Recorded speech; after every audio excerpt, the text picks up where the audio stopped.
Fala pessoal, bom dia a todos, boa semana, né? Segunda-feira começando, semana de feriado, né, pessoal? Vamos lá. Então, eu quero estar falando hoje sobre o informativo 881 do Superior Tribunal de Justiça, as principais decisões, né, que foram publicadas aí pelo STJ. E a primeira decisão, pessoal, é sobre o tema execução penal, pena de multa.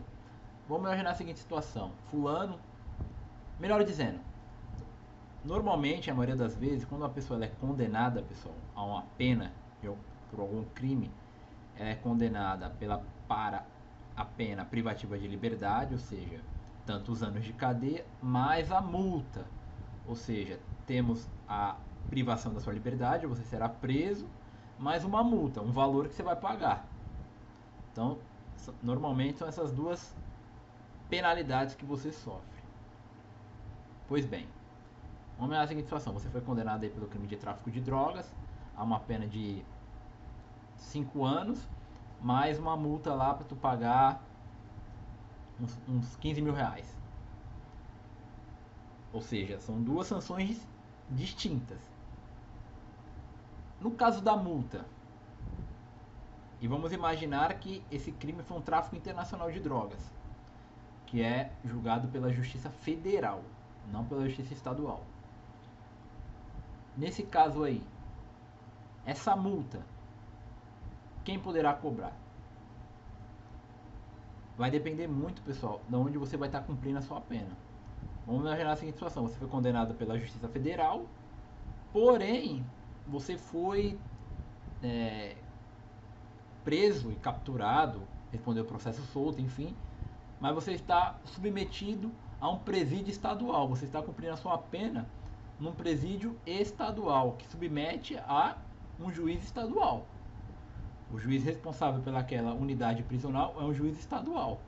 Ou seja, como é um juiz estadual o competente para, como vou dizer assim, fiscalizar aquele presídio, ele também será o competente para a sua pena privativa de liberdade, ou seja, pedidos de progressão de regime, livramento condicional, enfim, pedidos que serão feitos ali, benefícios, eles devem ser feitos para o juiz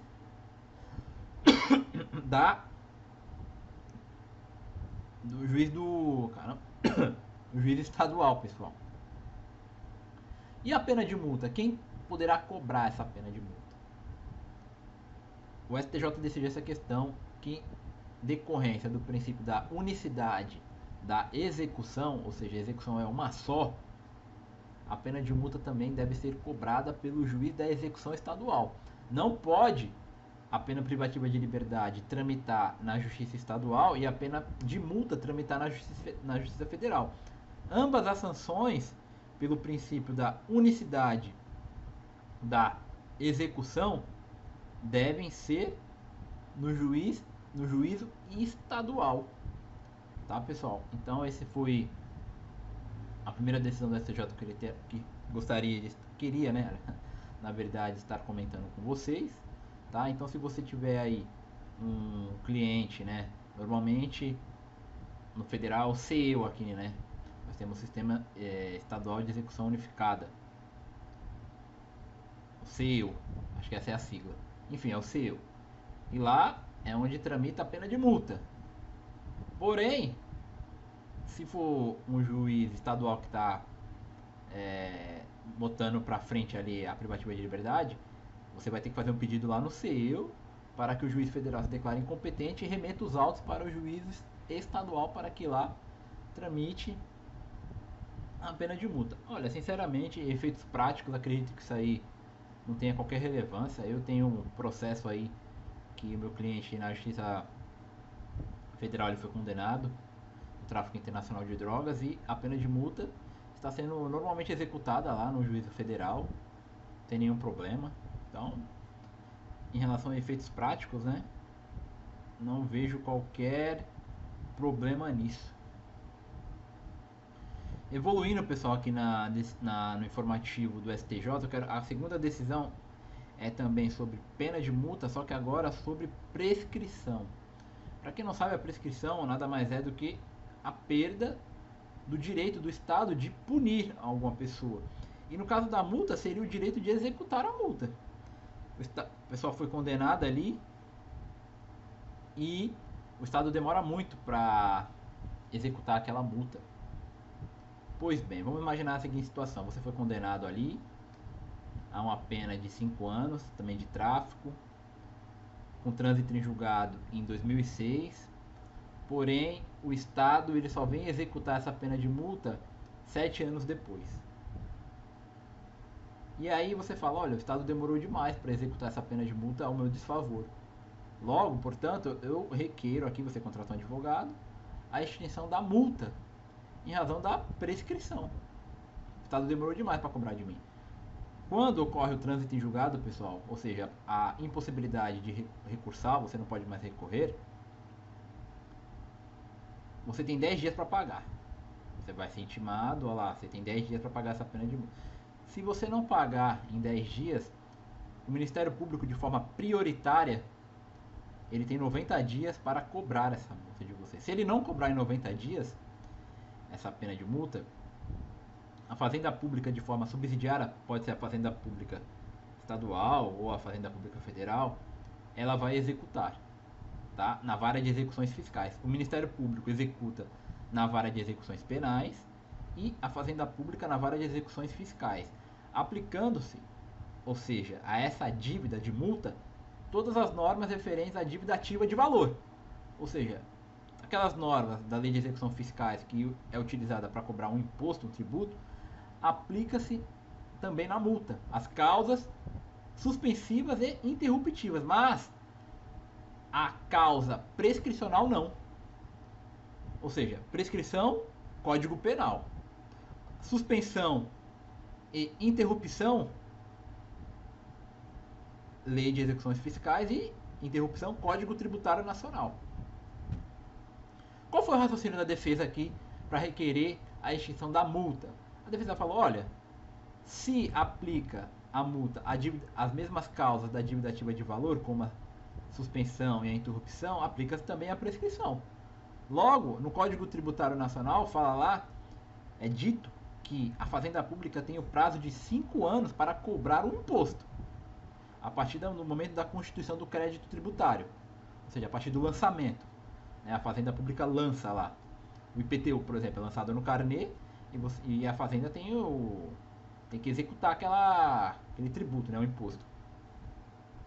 Enfim, se não for executado durante o prazo de 5 anos, o tributo ele caduca, prescreve. Mas isso se aplica também para multa penal? O STJ falou que não. No caso da sanção penal, não. Por quê? Porque a sanção penal ela tem natureza penal, natureza de pena. Logo, não se aplica nesse caso a de natureza tributária, fiscal. É um raciocínio assim, como pode dizer, esdrúxulo na minha medida, incoerente, contraditório, na medida em que para as causas interruptivas e suspensivas aplica-se essa legislação tributária, digamos assim. E para prescrição penal não tem lógica nenhuma, deveria se aplicar uma legislação só. Então se aplique-se também para as causas suspensivas e interruptivas o Código Penal também, para manter uma unidade lógica. Nós temos ali no Código Penal as causas impeditivas, né, e interruptivas da prescrição. Só que se aplica, o STJ falou, tão somente para as penas privativas de liberdade. Por exemplo, a causa impeditiva está no artigo 116, que fala assim, ó, antes de passar em julgada a sentença final, a prescrição não ocorre enquanto não resolvida em outro processo, questão de que dependa o reconhecimento da existência do crime, enquanto o agente cumpre pena no exterior, na pendência de embargos de declaração ou de recurso aos tribunais superiores. Ou seja, aí as causas interruptivas é pela pronúncia. Em tese, nenhuma dessas causas se aplicaria a multa, né? Porque é uma dívida patrimonial, né? Então é por isso que esse raciocínio do STJ. Enfim, é discutível na minha opinião, tá? Então, pessoal, o segundo informativo que eu queria estar comentando com vocês era sobre isso aí, tá? E o último tema ainda também aqui sobre prescrição é o seguinte: vamos imaginar a seguinte situação: você foi condenado, foi processado e condenado por um determinado crime lá. E aí o Estado demorou demais para aplicar a pena e houve a prescrição da pretensão punitiva. Então, o Estado perdeu o direito de te punir. Quando acontece isso aí, todos os efeitos da condenação são apagados. Por exemplo, você foi condenado a uma pena de 7 anos, beleza, teve o processo em primeira instância, mas quando o Estado ele faz a prescrição da pretensão punitiva na sua modalidade retroativa, ou seja, o intervalo entre o recebimento da denúncia e a publicação da sentença condenatória, vai ser a pena em concreto. E aí, se entre esse intervalo houve a prescrição, mesmo que você foi condenado, essa condenação ela não tem qualquer efeito contra você. Para quem não sabe, os efeitos da condenação, temos os efeitos principais, são os efeitos primários, e os efeitos secundários. O efeito principal primário da condenação é a sanção penal, ou seja, que divide uma pena ou uma medida de segurança. Né? Medida de segurança é para aqueles que são inimputáveis, ou seja, é uma absolvição imprópria. Né? E os efeitos secundários, nós temos os efeitos secundários penais e os efeitos secundários extrapenais. Por exemplo, o efeito secundário penal é a reincidência, é a revogação da suspensão condicional da pena ou do processo, a revogação do livramento condicional, a conversão da pena restritiva de direito em privativa de liberdade, a impossibilidade de transação penal. Enfim, esses são os efeitos penais efeitos secundários penais da condenação. Os efeitos extrapenais temos os genéricos, que é a obrigação de reparar o dano, os específicos, que vão depender ali de uma fundamentação do juiz, ou seja, a perda do cargo público, suspensão da CNH, enfim. Esses são os efeitos. No caso aí, a prescrição, ela apaga todos os efeitos. É como se você tivesse limpo. Ou seja, se você está limpo e você foi condenado, mas teve a prescrição, você, em tese, não tem interesse em recorrer. Para que eu vou recorrer? Mas, no caso específico, o indivíduo ali, ele ficou irresignado e ele recorreu contra a condenação, embora tenha sido declarada a prescrição. Por quê? Porque ele falou, olha, eu quero recorrer por um outro, eu quero que eu seja absolvido por um outro motivo, não pela prescrição, mas pela insuficiência de prova, para declarar a sentença, ou no caso o acordo, que eu não tive qualquer participação naquele crime, que não tem provas contra mim. É um efeito moral, social. Para quem não sabe, né, salvo engano, não tenho certeza, mas o Pablo Marçal ele foi julgado ou condenado, enfim, não me recordo, mas houve a prescrição. Seria muito interessante para esse, e foi muito ressaltado isso na política, né, para ele ser absolvido pela insuficiência de provas. Falar, olha, a justiça declarou que eu não tenho nada a ver com aquilo.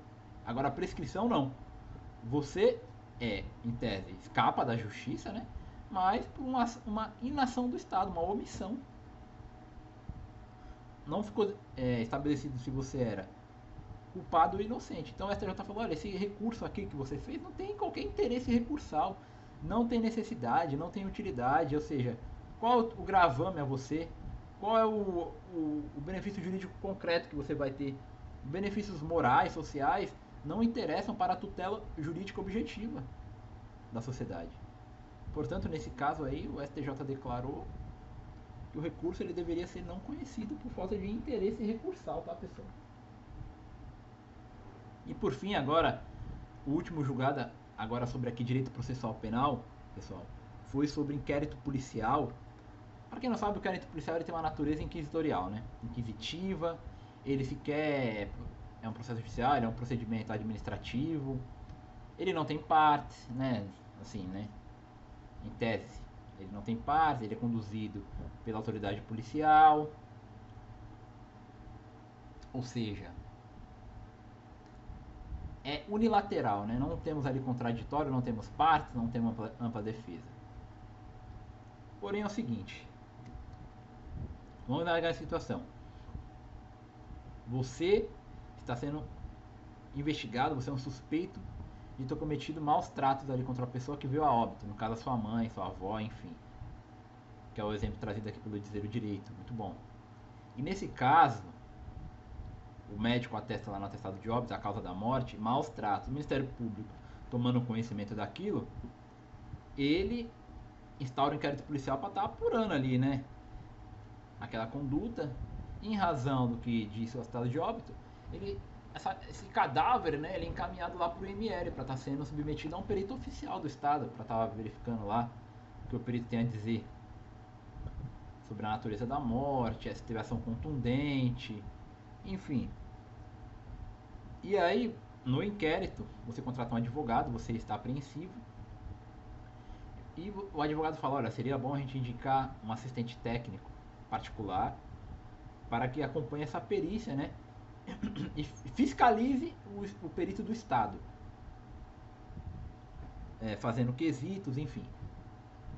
E aí você faz esse pedido de assistente técnico. O juiz indefere, fala, não, aqui é inquérito, não temos partes, não temos contraditório, você só vai poder fazer esse tipo de pedido de assistência técnica durante o curso do processo judicial. Se houver uma ação penal ainda por cima, se houver um recebimento de denúncia. E aí você fala, não, excelência, isso aí é cerceamento de defesa, porque uma ação penal ela pode demorar anos, e sequer o perito pode se lembrar, os vestígios podem sumir, mas ainda assim o juiz ele mantém a decisão e indefere o seu assistente técnico. Você inconformado, né, impetra um habeas corpus. E aí essa questão chega no STJ. O STJ deu razão para você? Sim, o STJ falou, olha, beleza, você tem razão. Você deve ter sim um assistente técnico para acompanhar a perícia. Não há qualquer prejuízo das investigações ou embaraço. Ou seja, para o juiz indeferir o assistente técnico, ele tem que demonstrar de forma concreta e fundamentada que aquele assistente técnico nas investigações ele pode trazer algum tipo de prejuízo às investigações, algum tipo de embaraçamento. Se não ficar demonstrado isso, não há qualquer prejuízo para as investigações, o assistente técnico ele pode ser deferido. E ainda além disso, o ministro lá, Rogério Schetti Cruz, ele falou que com o juiz das garantias trazido pelo pacote anticrime no artigo 3B, fala assim, ó, o juiz das garantias é responsável pelo controle da legalidade da investigação criminal e pela salvaguarda dos direitos individuais cuja franquia tenha sido reservada à autorização prévia do Poder Judiciário, competindo-lhe especialmente deferir pedido de admissão de assistente técnico para acompanhar a produção da perícia. Ora, se é possível o juiz das garantias controlar a legalidade da investigação criminal e salvaguardar os direitos individuais do acusado ou do investigado, inclusive pela admissão de assistente técnico para a produção da perícia, é evidentemente que toda a sistemática do Código do Processo Penal ele deve se alinhar a um fundamento constitucional de proteção dos direitos fundamentais, inclusive do investigado. Dessa forma, não há qualquer razão para indeferir o pedido de assistência técnica. Muito correta essa decisão do STJ, gostei bastante, tá, pessoal? E o informativo de hoje foi esse, pessoal. Quero estar dando um recado para quem não sabe. Eu tenho um banco de peças criminais, eu tenho um livro sobre o Tribunal do Júri, está na descrição aqui do vídeo, caso vocês tenham interesse em adquirir, tá, pessoal? Tá os links aí embaixo. Curtam, comentem, compartilhem esse vídeo, tá? Meus contatos estão também aí no canal, caso vocês tenham alguma dúvida, enfim, parcerias. O vídeo de hoje foi esse, pessoal, e é isso, vamos com tudo.